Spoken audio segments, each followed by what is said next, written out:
So hello everyone, स्वागत है आपके अपने यूट्यूब चैनल वाइस सर पर। तो आज हम देखने के लिए जा रहे हैं कक्षा 10वीं का मैथ है हमारा, और 10वीं के मैथ में हम करने के लिए जा रहे हैं एक्सरसाइज 6.2। इससे पहले हमने इससे रिलेटेड जितने भी थ्योरम्स थे, जितनी भी बातें थी जानने वाली, वो हमने की है, और वो सारा आपको मिल जाएगा कहाँ पर, प्ले लिस्ट में। तो वहाँ पर जाकर के आप उसको देख सकते हो। यहाँ पर हम क्या करने वाले हैं, यहाँ पर करने वाले हैं 6.2 का क्वेश्चन नंबर 1। अब क्वेश्चन नंबर 1 से करने से पहले ना हमको थोड़ा सा देख लेना है त्रिभुजों के बारे में, जो कि हमारा था थेल्स प्रमेय और थेल्स प्रमेय का विलोम। ठीक है, ये देखो ABC एक त्रिभुज है, बस हमको याद क्या रखना है वो देखो। अभी के लिए भूल जाओ कि हमने कोई थेल्स प्रमेय पढ़ा था या थेल्स प्रमेय का विलोम पढ़ा था या कोई हमने उस पर आधारित उपप्रमेय पढ़ा था। अभी बस हमको इतना याद रखना है, यदि किसी त्रिभुज DE में किसी त्रिभुज ABC में यदि कोई रेखा इस प्रकार से खींचा हुआ है, DE इस प्रकार से खींचा हुआ है, अगर DE समांतर BC है, अगर पहली बात याद रखना है, अगर DE समांतर BC है तो ये हो जाएगा हमारा AD/DB और AE/EC। पहली बात हमको ये याद रखना है, यदि DE समांतर BC है तो हमारा हो जाएगा AD/DB और AE/EC। कहाँ से? AD/DB AE/EC, ये हो जाएगा। पहली बात याद रखना है। दूसरी बात क्या याद रखनी है? दूसरी बात याद रखनी है, यदि हमारा AB/DE त्रिभुज में दे दिया है AB/DE बराबर AE/EC। अब ये कब दिया रहेगा? ये दिया रहेगा त्रिभुज इस तरीके का दिया है। अब DE कोई रेखा है, लेकिन ये नहीं दिया है कि DE समांतर है BC के, लेकिन हमको अब दे क्या दिया है, AB/DE और AE/EC। तो ये हो जाएगा हमारा, अगर ये दिया हुआ रहेगा तो हमारा हो जाएगा DE समांतर BC। DE समांतर BC हमारा हो जाएगा। अगर DE समांतर BC है तो AD/DB और AE/EC ये हो जाएगा थेल्स प्रमेय से, थेल्स प्रमेय या आधारभूत अनुपातिका प्रमेय से हो जाएगा। यदि हमारे पास AB/DB दिया है, AE/EC दिया है, इसमें DE कोई रेखा इस प्रकार से खींच दिया है, बोल रहा है इसमें से AD/DB है और AE/EC है, तो यहाँ से हमारा DE समांतर BC हो जाएगा। ये हो जाएगा थेल्स प्रमेय के विलोम से। इससे थेल्स प्रमेय के विलोम से ये हमारा हो जाता है। अब जितना भी क्वेश्चन हम करने वाले हैं यहाँ पर ये याद रखना है हमको, और साथ ही साथ जो 2 प्रमेय की बात हम किए हैं ना, वो भी याद रखना है। चलो क्वेश्चन को देख लेते हैं।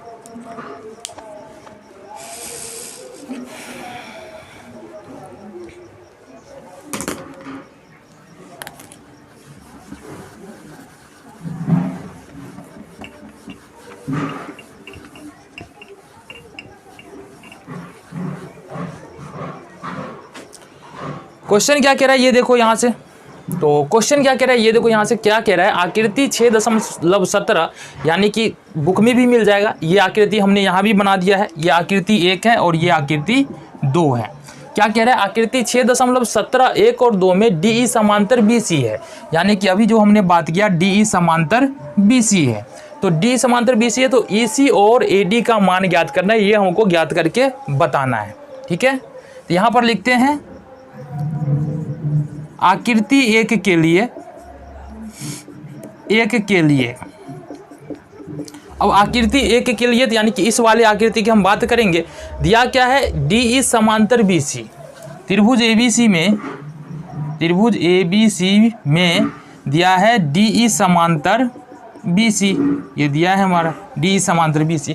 तो अभी हमने क्या बताया कि DE समांतर जब BC होगा तो थेल्स प्रमेय से AD/DB हो जाएगा, AE/EC हो जाएगा। ठीक है, तो यहाँ से लिख सकते हैं, इसलिए हो जाएगा ये AD/DB बराबर AE/EC। क्यों हो जाएगा? थेल्स प्रमेय से हो जाएगा। क्या किससे होगा? थेल्स प्रमेय से, ये याद रखना है। ठीक है, अब हमको देखना क्या है, अब देखना है हमको यहाँ से AD का मान देख लो। AD का मान है 1.5 रख लेते हैं। DB का मान है 3, ये भी रख लेते हैं। AE का मान दिया है 1 cm और EC का मान पता नहीं है, तो इसको हम x मान ले x, या EC को EC रहने देते हैं, कोई दिक्कत नहीं है, EC हो गया। ये क्लियर है।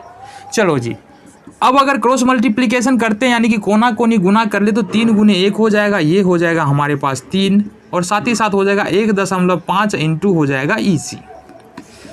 अब अगर EC बराबर लिखे ना, देखो गुना में है, EC बराबर लिखेंगे तो ये क्या हो जाएगा, EC बराबर लिखेंगे तो 3/1.5 हो जाएगा। ठीक है, अब यहाँ से ये दशमलव हटाते हैं तो गुना में यहाँ से यहाँ पर ऊपर में एक 0 आ जाएगा, या ऐसे भी काट सकते हैं, 1.5 दूना 3 तो हो ही जाएगा। ठीक है, ये हो जाएगा 15 दूनी 30। तो हमारा आंसर क्या आ गया, 2 cm, यानी कि ED का मान जो होगा वो कितना हो जाएगा, 2 cm हो जाएगा। समझ में आ गया। चलो जी, दूसरा नंबर का क्वेश्चन देख लेते हैं। दूसरा नंबर का क्वेश्चन भी सेम है। यहाँ पर क्या दिया है, चित्र 2 से लिखेंगे हम, क्या लिखना है, त्रिभुज ABC में, अब इस वाले चित्र की बात कर रहे हैं, त्रिभुज ABC में क्या दिया हुआ है, DE समांतर BC। अब इसमें भी दिया हुआ है क्या चीज़, DE समांतर BC। तो अब इसमें भी हो जाएगा AD बट्टे, इसलिए लिखेंगे AD/DB बराबर AE/EC। ये तो हो ही जाना है, क्यों हो जाएगा, थेल्स प्रमेय से, थेल्स प्रमेय हमको ऐसा बताता है। चलो जी, अब अगर यहाँ से हम वैल्यू देख ले, AD का मान क्या दिया है, AD का मान कुछ नहीं है, AD का मान AD रख लेंगे। DB का मान देखेंगे 7.2 दिया है। इसके बाद AE का मान 1.8 दिया है। EC का मान 5.4 दिया है। चलो जी, मान हमने क्या किया, रख लिया यहाँ से, क्लियर है ना। यहाँ पर देखो AD का मान क्या था, AD का मान AD कुछ नहीं है, AD रख लिया हमने। उसके बाद DB का मान 7.2 है तो DB का मान 7.2 रखा हमने। उसके बाद AE का मान 1.7 है तो 1.8 है तो 1.8 रखा। फिर EC का मान 5.4 है तो हमने क्या किया, 5.4 यहाँ पर रख दिया। अब हमको यहाँ पर करना क्या है, फिर से देखेंगे क्या करेंगे, क्रॉस मल्टीप्लिकेशन कर लेंगे। ये हो जाएगा AD इंटू 5.4 बराबर 1.8 इंटू 7.2। ये हमारे पास यहाँ से हो जाएगा। ठीक है, अब अगर AD बराबर लिखना चाहे, चूंकि ये दोनों गुना में है, तो यहाँ से हो जाएगा हमारे पास 1.8 इंटू 7.2। अब बट्टे में हो जाएगा यहाँ से 5.4 भागा में आ जाएगा। काट सकते हैं क्या, ये दशमलव से दशमलव क्या हो जाएगा, ख़त्म हो जाएगा। अब देखो यहाँ से हम कुछ कर सकते हैं यहाँ से। ठीक है, 3 54 और 18 1 18, 18 तिया हो जाता है 54। 7.2 में यदि 3 से भाग दे तो कितना हो जाएगा हमारा, 7.2 में यदि 3 से भाग दे, बताने के लिए देखो भाग दे, 3 दूना 6, 7 में 6 1 दशमलव आ जाएगा, 2 3 चौके 12, यानी कि ये हो जाएगा हमारे पास 2.4। ये cm, ये अपना आंसर हो जाएगा 2.4 cm।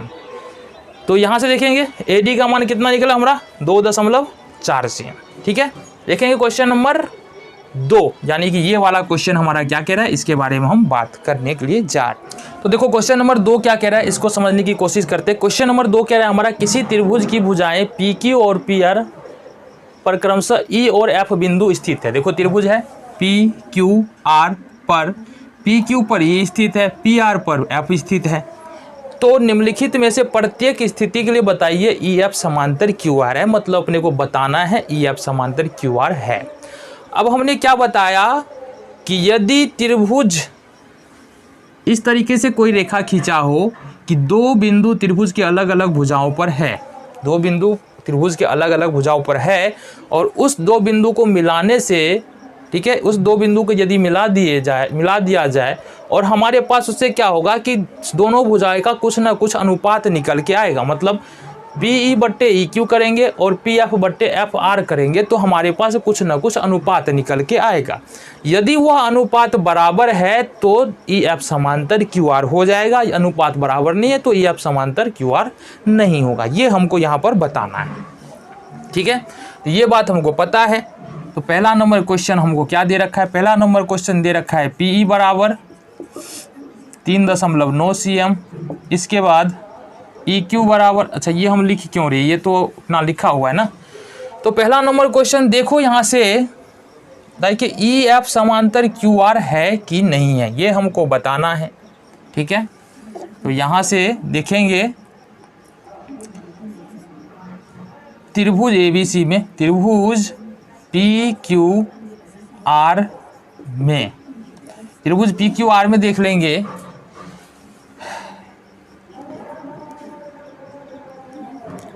ई एफ समांतर क्यू आर होगा यदि क्या हो जाए, यदि ए पी ई बट्टे ई क्यू बराबर पी एफ बट्टे एफ आर, यदि ये हो जाता है, और ये किससे होगा, थेल्स प्रमेय के विलोम से, थेल्स प्रमेय के विलोम से। ठीक है, मतलब कहने का है यदि हमने ई एफ समांतर क्यू साबित करना है तो होना चाहिए हमारे पास पी ई बट्टे ई क्यू और पी एफ बट्टे एफ आर, थेल्स प्रमेय के विलोम से। तो हमारे पास अब जो इन्फॉर्मेशन है उसको रखते हैं।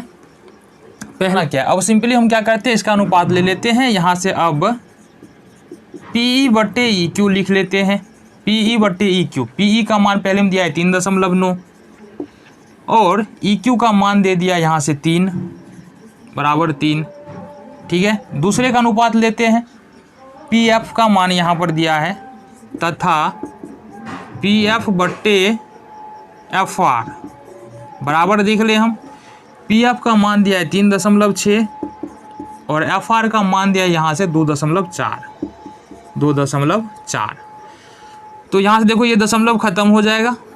ठीक है, 8 3 24, 12 3 36, 3 चौके 12, 2 चौके 8, ये निकल के आ रहा है 3.2, 3/2 निकल के आ रहा है। ठीक है, अब एक बात बताओ, यहाँ से ये 3.2 आ रहा है और इसको डिवाइड करें तो कितना निकल के आएगा, 3.9 को यदि 3 से हम भाग दे दे तो ये निकल के आएगा 3 एक है 3 दशमलव, यहाँ से खत्म 9 3 3, यानी कि ये निकल के आएगा 1.3, और इसको अगर करें तो ये 1.5 निकल के आएगा।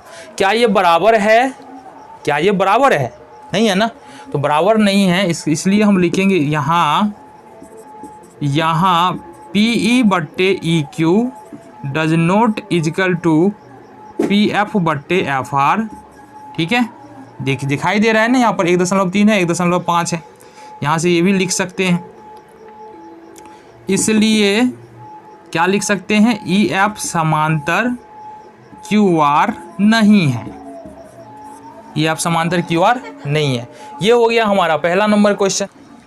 तो दूसरे नंबर में क्वेश्चन में देखेंगे हम, पी ई बट्टे ई क्यू करे, पी ई बट्टे ई क्यू करे तो पी ई का मान हमारे पास दिया है 4 सेंटीमीटर, ई क्यू का मान हमारे पास पी ई और क्यू ई क्यू का मान है 4.5 सेंटीमीटर, 4.5 cm, पी बट्टे ई क्यू निकल के आ गया। वहीं पर देखिए पी एफ का मान पी एफ बट्टे एफ आर यदि निकालने के लिए जाए तो पी एफ का मान कितना दिया है 8 सेंटीमीटर, 8 सेंटीमीटर, और आर एफ का मान है 9 सेंटीमीटर, आर एफ का मान है 9 सेंटीमीटर। अब यहाँ से हमको निकालना पड़ेगा, फिर जाके पता चलने वाला है हमारा। अगर दशमलव उड़ाएंगे तो ऊपर में क्या होगा, 0 चला जाएगा। अब देखेंगे ये 8 पंचे 40 और 9 पंचे 45, मतलब ये निकल के आ रहा है 8/9।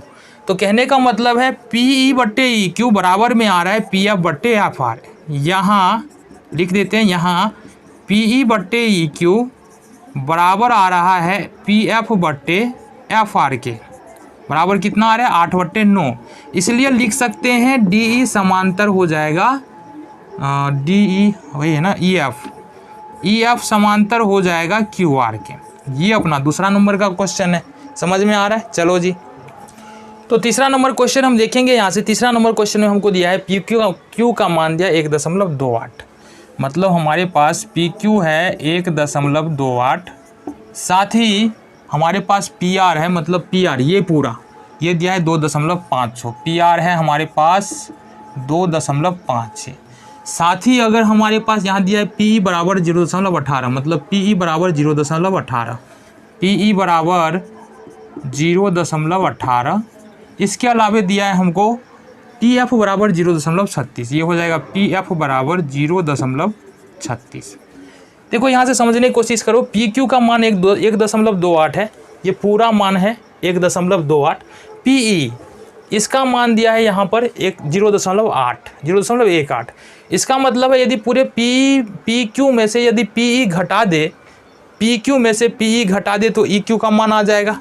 तो यहाँ से माइनस कर लेंगे, ये घटाएंगे तो ये हो जाएगा हमारा ई क्यू, घटा लो 8 में से 8 जीरो, 2 में से 1 1, ये हमारे पास आ जाएगा 1, यानी कि 1.1 आ जाएगा। इसी तरीके से देखो यहाँ से यदि पी आर दिया है 2.56 और पी एफ दिया है, पी एफ यहाँ पर दिया है 0.36, यदि पी आर में से यदि पी एफ घटा दे तो हमारे पास बच जाएगा एफ आर, यहाँ बच जाएगा, घटाएंगे तो क्या बच जाएगा एफ आर बच जाएगा। अब यहाँ से घटा लो 0 हो जाएगा, 5 में से 3 2 हो जाएगा और ये हो जाएगा हमारे पास 2, यानी कि 2.2 निकल के आ रहा है। ठीक है, यहाँ से ई क्यू का मान निकल के आ रहा है 1.1 और एफ आर का मान आ रहा है 2.2। अब अपना करना क्या है अपने को, अब सिंपली हमको लिखना है अब पी ई बट्टे ई क्यू बराबर पी ई का मान देखो हमारे पास क्या है 0.18, ये वाला मान 0.18 और ई क्यू का मान निकाला है हमने 1.1।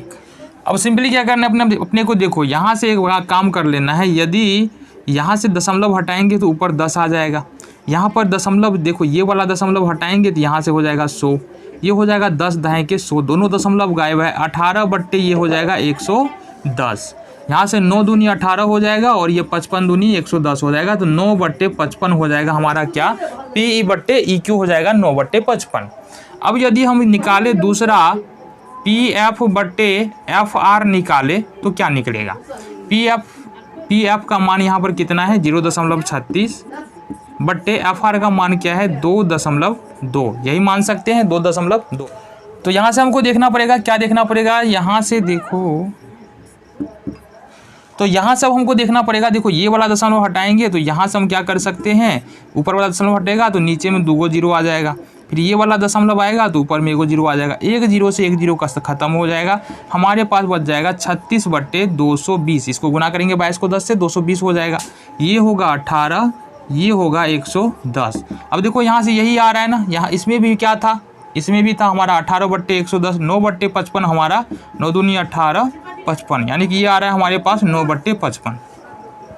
अब देखो दोनों हम देखते हैं पी ई बट्टे ई क्यू ये आ रहा है 9 बट्टे 55, पी एफ बट्टे एफ आर ये भी आ रहा है 9 बट्टे 55, इसका मतलब हम लिख सकते हैं, इसलिए यहाँ पी ई बट्टे ई क्यू बराबर है पी एफ बट्टे एफ आर के, इसलिए लिख सकते हैं क्या यहाँ से ई एफ समांतर क्यू आर। समझ में आ गया। तो इस तरीके से हमारा क्वेश्चन नंबर 1 और 2 फिनिश होता है। यहाँ पर मिलते हैं आपसे अगले वीडियो में।